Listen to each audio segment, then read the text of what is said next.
There is a particular kind of loneliness that does not begin when you are alone. It begins when you are surrounded by people and suddenly realize that the surface has stopped working. You are sitting across from someone who says, "I am fine," but their voice is too careful. Their smile arrives half a second late. Their eyes avoid the exact place where the truth would have to stand. Everyone else hears the words and moves on, because words are convenient. Words allow the room to continue. But you do not hear only the words. You hear the strain underneath them. You hear the anger dressed as calmness. You hear the control dressed as concern. You hear the punishment hiding inside silence. You hear the hunger for approval inside kindness. You hear the small tremor of fear inside confidence. And once you begin hearing people this way, ordinary life becomes much harder to enter. This is the dark side of seeing through others. It is not that you suddenly discover that everyone is evil. That would almost be easier. Evil is simple. Evil gives you a clear enemy, a clean distance, a story you can organize yourself around. The real darkness is more subtle than that. You begin to notice that most people are not lying in the way you once believed. They are not always constructing deliberate falsehoods with cold intention. More often, they are living inside stories they have already told themselves so many times that the story now speaks through them. A man says he is only trying to help, but what moves beneath the help is the need to feel necessary. A woman says she has forgiven someone, but every quiet gesture after that forgiveness keeps the other person in debt. A friend says he is being honest, but the honesty lands with the precision of a weapon. A parent says, "I only want what is best for you," but what they cannot say is, "I am terrified of losing control over the image of who I am through you."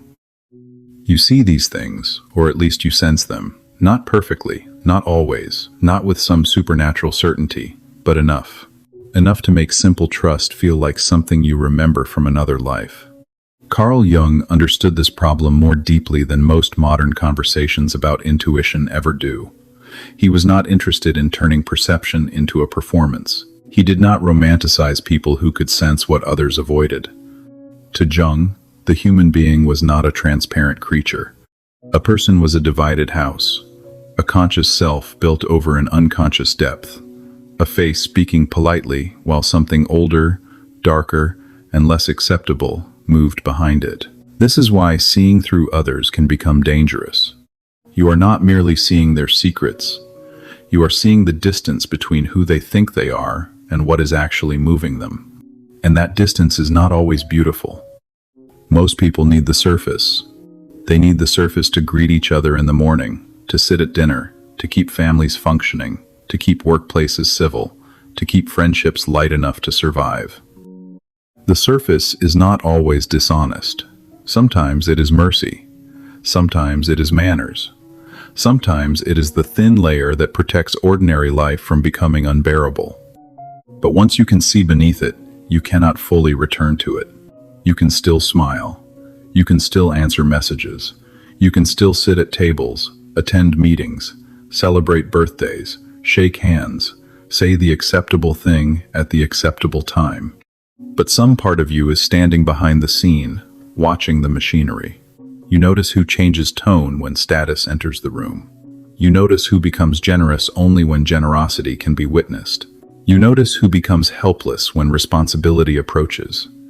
You notice who calls it peace when what they really mean is avoidance. You notice who needs to be hurt in order to feel morally superior. And perhaps the hardest part is this. You also notice that they may not know. The controlling person may truly believe they are loving. The resentful person may truly believe they are fair. The cruel person may truly believe they are honest.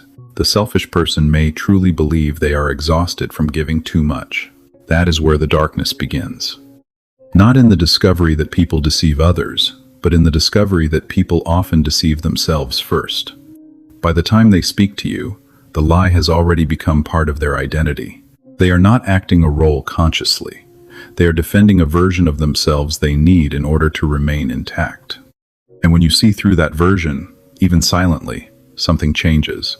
People can feel when their performance is no longer being received at the level it was intended. They may not know what you see. They may not have language for the discomfort, but they sense the loss of control. They sense that the mask is not fully working. They sense that you are not fighting the story, but you are not fully believing it either. This is why a perceptive person can disturb a room without saying anything. They do not have to accuse. They do not have to expose. Their presence can become a mirror, and most people do not hate mirrors because mirrors lie. They hate them because mirrors do not cooperate. If you have lived this, you may have learned to make yourself smaller. You may have learned to pretend you did not notice the shift in someone's voice. You may have laughed when something felt wrong. You may have stayed quiet when a person told a story that made them look innocent, while every detail revealed the opposite. You may have carried the strange exhaustion of knowing more than you are allowed to say. But the problem is not only social, it is spiritual, psychological, and deeply human. Because the more you see through others, the more you lose the comfort of believing that people are simple. And once people stop being simple, love becomes harder, trust becomes slower. Forgiveness becomes more complicated. Even kindness begins to cast a shadow. This is the first cost. The surface stops protecting you. And once the surface stops protecting you, you must face the question most people spend their lives avoiding. What is really moving us when we believe we are being ourselves? Most people imagine deception as something clean. That kind of deception exists, but it is not the deepest kind Jung was concerned with. The deeper deception begins before a person ever speaks. It begins when the mind edits its own motives until the person can live with them. This is why seeing through others is so unsettling. You are not always witnessing a liar. You are witnessing a person protected from themselves. Someone says, "I just want closure," but wants one last chance to control the memory. Someone says, "I am only setting boundaries," but the boundary is punishment. Someone says, "I hate drama," but keeps entering situations where they can be the injured center. Someone says, "I am not jealous," while every compliment carries a hidden cut. This is where Jung's idea of the shadow becomes essential. The shadow is often misunderstood as the evil part of a person. But that is too simple. The shadow is not merely what is bad. It is what has been rejected from conscious identity. It is the anger someone was not allowed to feel, the envy they were trained to call concern, the need for power disguised as responsibility, the desire to be admired buried under humility, the cruelty renamed honesty, the dependence renamed loyalty, the fear renamed love. A person does not eliminate these things by refusing to acknowledge them. They only drive them underground, and what goes underground does not disappear. It acts indirectly. It leaks through tone. It appears in timing. It chooses words. It selects memories. It turns apologies into strategies. It turns care into control. It turns suffering into authority. This is why people are often most dangerous when they are most certain of their innocence. Not because innocence itself is false, but because the claim of innocence can become a wall. Behind that wall, the shadow operates without interruption. The person who cannot admit anger will punish you quietly. The person who cannot admit envy will frame your success as moral decline. The person who cannot admit need will make you feel guilty for not reading their mind. The person who cannot admit cruelty will call their cruelty truth. The person who cannot admit fear will call their fear wisdom. When you see through others, you begin to notice these substitutions. At first, you may feel powerful. There is a strange intoxication in recognition. You watch someone speak and feel the hidden pattern appear behind the sentence. You see the wound inside the behavior. You see the bargaining beneath kindness. You see the fear beneath superiority. It feels like a door has opened, but the door does not lead only outward. It also leads inward. Because once you understand that people are moved by motives they cannot see, you must eventually ask whether the same is true of you. And it is. This is the part many people avoid. They enjoy using Jung to analyze everyone else. They enjoy naming other people's shadows, projections, and unconscious wounds. But Jung's work becomes dangerous when it is used only as a weapon pointed outward. The shadow is not a concept for judging other people. It is a door into the parts of yourself you would rather not meet. If you can see control, envy, victimhood, false kindness, or arrogance in someone else, where do those same roots live quietly in you? This is the second dark side of seeing through others. Every accurate perception contains a demand. It demands self-examination. Without that self-examination, perception becomes contaminated. You may still see things, but you begin seeing them through the fog of your own unresolved material. You start confusing your wound with intuition. You start calling suspicion insight. You start calling emotional distance wisdom. You start calling contempt clarity. And this is how the gift begins to rot. A person who sees through others, but refuses to see through themselves, becomes unbearable. They may be intelligent. They may be accurate. They may even be right more often than the people around them. But something in their perception becomes cold and secretly hungry. They no longer observe in order to understand. They observe in order to confirm their separation. They collect evidence that people are fake, enjoy predicting disappointment, and mistake loneliness for superiority. Jung would not call this wisdom. He would call it inflation.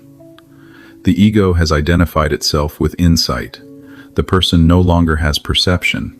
Perception has become an identity. And once insight becomes identity, it must defend itself like any other mask. This is why seeing through others can darken a person if they do not become more honest at the same time. The problem is not that they see too much. The problem is that they stop including themselves in what they see. A truly perceptive person eventually learns that no one stands outside the human condition. Not the liar, not the victim, not the manipulator, not the moralist, not the wounded, not the one who sees. Every person contains contradictions. Every person edits the truth to survive their self-image. Every person has a shadow that prefers to speak through behavior rather than confession. And when you really understand this, something shifts. You do not become naive again. You do not start believing every surface. You do not pretend that all motives are pure.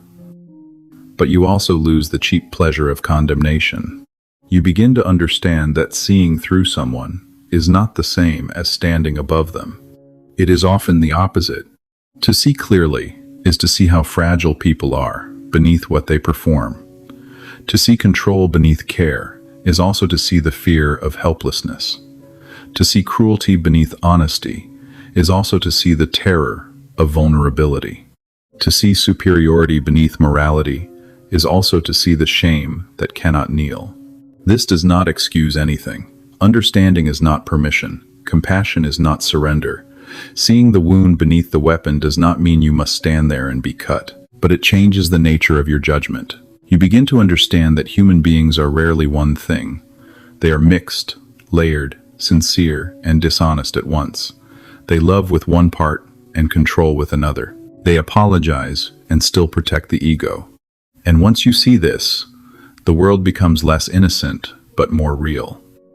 The real darkness begins when innocent motives disappear. Not because innocence never exists. It does. There are moments of clean tenderness, real generosity, honest grief, quiet love without performance. But when you have learned to see through others, you no longer assume purity simply because something looks beautiful from the outside. You learn that kindness can be complicated. A person can bring you comfort and still need to be seen as your rescuer.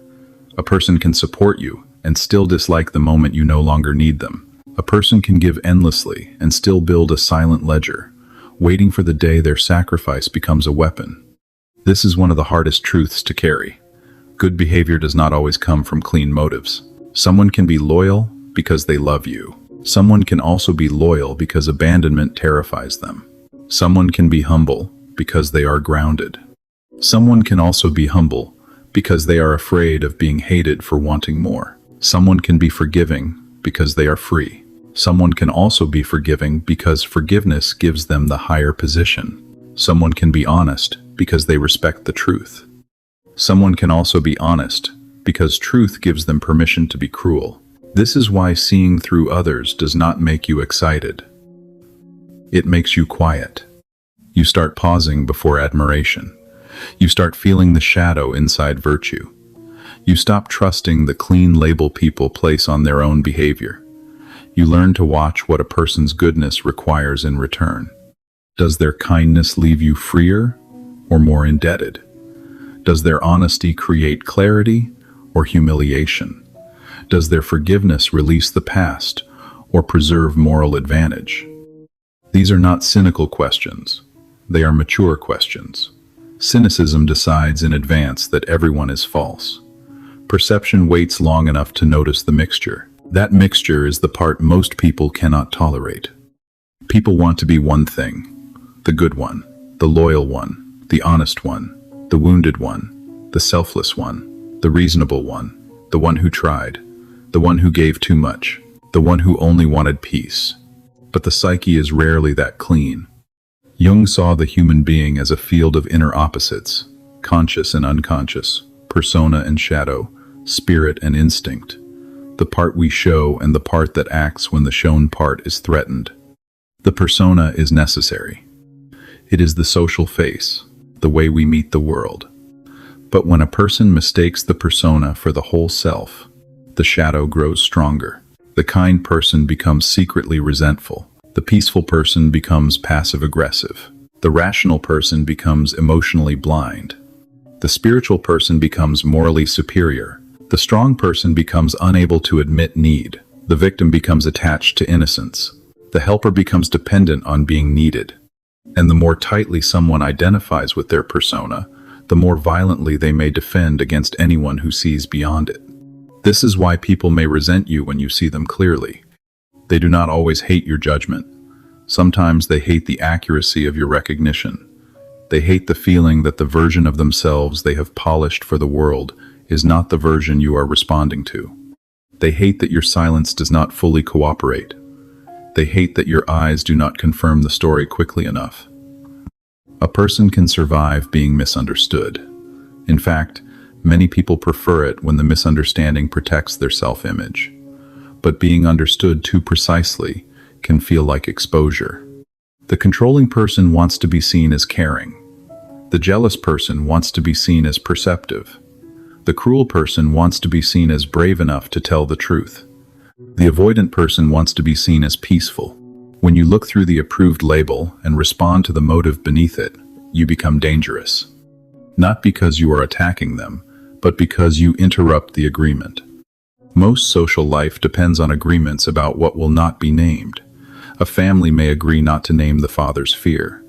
A workplace may agree not to name the leader's insecurity. A friendship group may agree not to name the envy beneath the jokes. A marriage may agree not to name the loneliness sitting between two people who still speak politely. These agreements are not always evil. Sometimes they prevent constant conflict.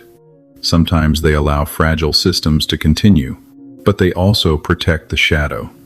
They let people remain innocent in their own eyes while everyone else quietly pays the price.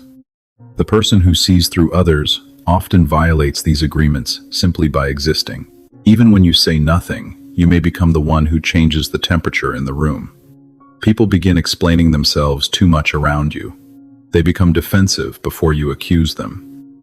They call you intense when you are calm. They call you negative when you are accurate. They call you dramatic when you are noticing the drama everyone else has agreed to perform as peace. This does not mean you are always right. Perceptive people can be wrong. They can project. They can read old wounds into new rooms. They can mistake familiarity for truth. They can sense something real and still interpret it badly. But when they are right, people often resist them for the same reason they resist dreams, symptoms, and accidental confessions. Something unconscious has come too close to the surface. This is where the loneliness deepens. Once you have seen how much of social life depends on polite blindness, you understand why truth is not always welcome. You may have imagined that people wanted to be understood. Many do, but only to the level they can survive. Beyond that, understanding begins to feel like threat, and so you learn restraint. You learn that not every truth should be spoken when it is seen. Accuracy without timing becomes violence. Naming someone's shadow before they are ready does not liberate them. It usually makes them defend the prison more fiercely. This restraint is not cowardice. It is discipline. Seeing through others gives you information. It does not automatically give you the right to use it. Some truths are not yours to announce. Some perceptions are meant to guide your boundaries, not become public verdicts. Some insights are meant to help you step back quietly, not prove that you were right. That is one of the first signs of mature perception. You stop needing to expose everything you see. But even restraint does not remove the danger, because the more you see, the easier it becomes to build an identity around seeing. You begin as someone who notices what others miss. Then, slowly, if you are not careful, you become someone who needs to be the one who notices what others miss. This is where clarity becomes another shadow. At first, your perception may protect you. It helps you avoid manipulation. It helps you sense false intimacy. It helps you notice when a person's words and actions are moving in different directions.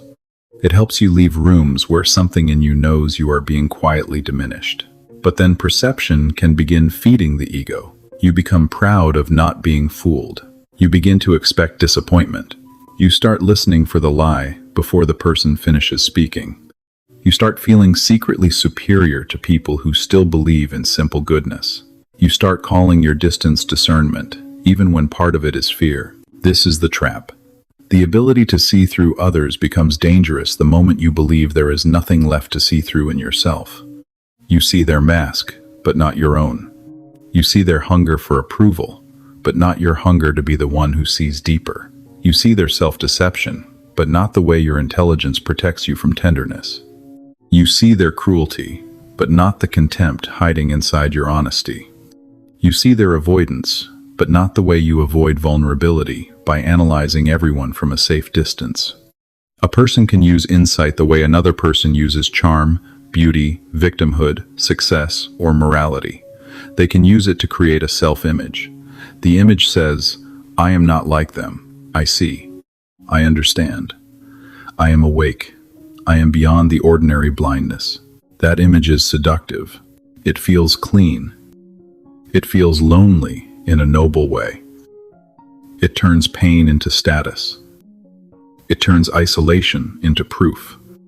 It allows the perceptive person to avoid the grief of wanting closeness by deciding that closeness is impossible with people who cannot see. But this is not wisdom. It is defense.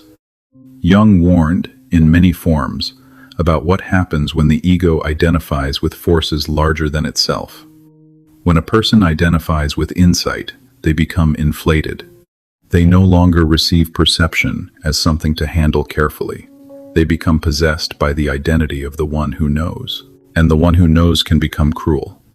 Not loudly, necessarily. Sometimes the cruelty is quiet. It appears as a slight smile when someone reveals a predictable weakness. It appears as emotional withdrawal disguised as standards. It appears as the private pleasure of being right about someone's failure. It appears as the inability to be surprised by goodness, because suspicion has become a habit. At that point, you are no longer seeing through others. You are seeing through them in order to avoid meeting them. This is a devastating difference. To see through someone maturely is to perceive the layers beneath their behavior while still recognizing their humanity. To see through someone defensively is to reduce them to the motive you have found. They are no longer a whole person. They become the controlling one, the jealous one, the fake one, the weak one, the narcissistic one, the damaged one. Labels can be useful, but they can also become cages. Once you label a person, you may stop perceiving them. You only collect evidence for the label. Everything they do becomes proof. If they are kind, it is manipulation. If they are silent, it is punishment. If they apologize, it is strategy. If they change, it is performance. You become impossible to reach because your clarity has hardened into certainty. And certainty is often where perception dies.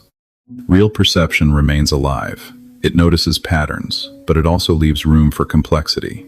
It protects you, but it does not require hatred. It sees danger, but it does not worship suspicion.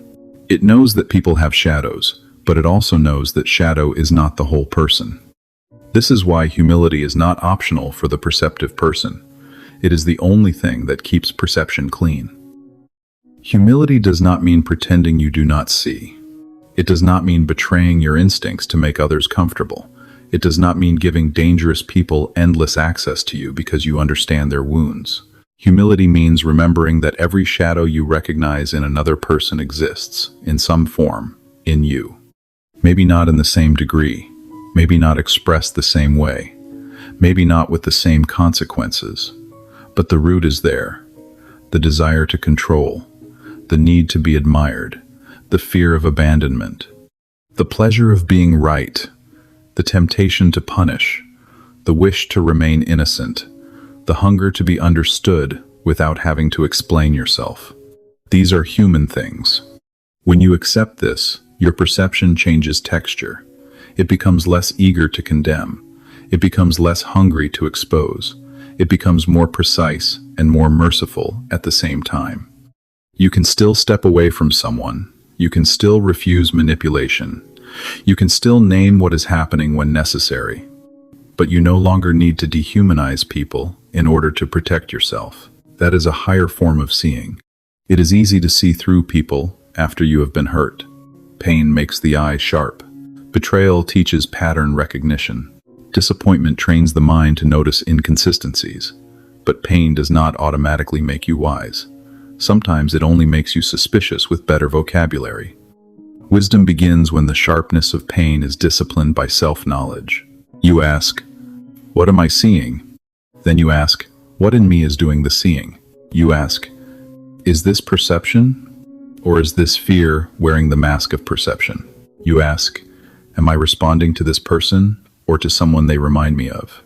You ask, "Do I want truth here or do I want the satisfaction of being right?" These questions do not weaken perception. They refine it. A person who never questions their perception becomes dangerous. A person who constantly betrays their perception becomes lost. The difficult path is between the two. Trust what you see, but do not worship it. That is where maturity begins. The mature form of seeing through others is not exposure. It is not walking through life stripping people of their masks. It is not announcing hidden motives at every table. It is not turning every conversation into a diagnosis. It is not using Jung, psychology, intuition, or trauma language as a knife. The mature form is quieter. You see more than you say. You understand more than you reveal. You protect your peace without needing to prove that someone else disturbed it. You notice the shadow without forgetting the soul. You keep your boundaries without turning your boundaries into contempt. This is the final test. Not whether you can see through people, but whether you can see through them without becoming cruel. Because cruelty can wear the mask of truth. It can sound intelligent. It can sound calm. It can sound psychologically informed. It can say, "I am just being honest," while enjoying the injury honesty creates. It can say, "I see you clearly," when what it really means is, "I have reduced you to the ugliest thing I can detect." That is not clarity. That is shadow speaking in the language of insight. Real clarity does not need to humiliate. It does not need an audience. It does not need to turn every perception into a verdict. It can recognize danger and leave. It can recognize manipulation and refuse. It can recognize pain and soften. It can recognize immaturity and stop expecting maturity from that person. This is where life becomes both harder and cleaner. You stop demanding purity from people. You stop being shocked that love contains fear, that kindness contains need, that apology contains ego, that confidence contains insecurity, that moral certainty contains shame. You stop pretending humans are simple enough to be trusted blindly or condemned completely. Instead, you learn to relate to reality. You trust slowly. You watch patterns. You listen to your body. You believe actions over performances. You let time reveal what charm hides. You let consistency speak louder than intensity. You stop arguing with masks and start responding to behavior. This does not make you cold. It makes you responsible. If someone's care consistently makes you smaller, you do not have to debate whether they mean well. If someone's honesty consistently leaves you humiliated, you do not have to admire their courage. If someone's apology consistently protects them from consequence, you do not have to call it growth. If someone's suffering consistently becomes a weapon against your boundaries, you do not have to surrender your life to prove compassion. Seeing through others should not make you endlessly available. It should make you more precise.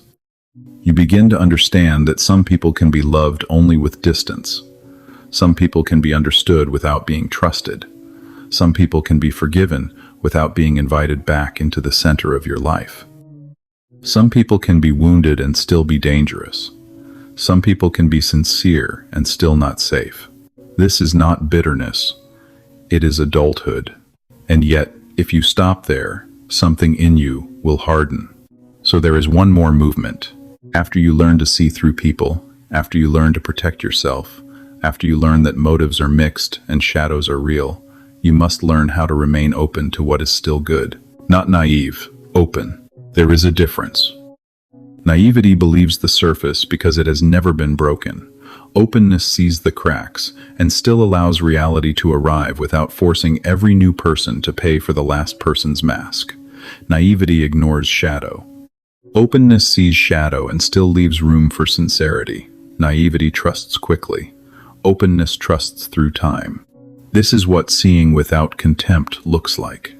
You can hear someone say, "I care," and you do not immediately surrender to the words. But you also do not automatically sneer at them. You watch whether care gives you room to breathe. You watch whether care respects your separateness. You watch whether care remains when it is not rewarded. You can hear someone apologize and not melt instantly. But you also do not treat every apology as theater. You watch whether the apology changes behavior. You watch whether it can tolerate consequence. You watch whether it becomes humility or simply a reset button. You can see someone's insecurity and not despise them for it. You can see someone's need for validation and not feed it. You can see someone's shadow and not volunteer to be consumed by it. That is the balance. The purpose of perception is not to make you unreachable. It is to make you honest. Honest about others. Honest about yourself. Honest about what is safe, what is real, what is mixed, what is not yours to fix, and what you can no longer pretend not to know. There may be someone listening to this who has spent years wondering why ordinary closeness feels so difficult, why rooms exhaust them, why certain smiles feel heavy, why some apologies feel unfinished, why some kindness feels like a contract, why they know something is wrong before there is evidence they can explain. If that is you, the answer is not to shame yourself for seeing, but it is also not to worship your seeing. The work is to become equal to it, to see clearly enough that you are not easily deceived, to stay humble enough that your clarity does not become arrogance, to stay kind enough that your insight does not become cruelty, to stay boundaried enough that compassion does not become self-abandonment, to stay human enough that truth does not turn you into stone. That is not a small task, but it is the task that begins when the surface stops working. If this reflection names something you have never been able to explain, let it stay with you for a while before you turn it into an opinion. Notice where it made you feel seen. Notice where it made you defensive. Both reactions matter. And if there is one question worth carrying after all of this, it is not, why are people so false? The better question is, what kind of person do I become when I can see what others are hiding? Because to see through others is easy once innocence is gone. To see through others and still remain human, that is the real work.